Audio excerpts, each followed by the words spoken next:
Satu silinder X50, tekanan compression itu sama dengan 7 ekor gajah. Macam mana tu?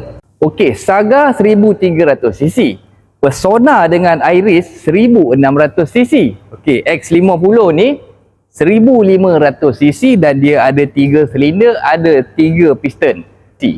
cc tu apa? cc tu cubic centimeter. Jadi, setiap satu silinder tu cc dia adalah 500. Jadi, tekanan untuk compression satu silinder X50 ni, tekanan dia adalah 100 bar lebih kurang. 100 bar tu, dia lebih kurang macam 6 hingga 7 ekor gajah tekan atas kepala kita ke, badan kita ke, lebih kurang itulah tekanan dia.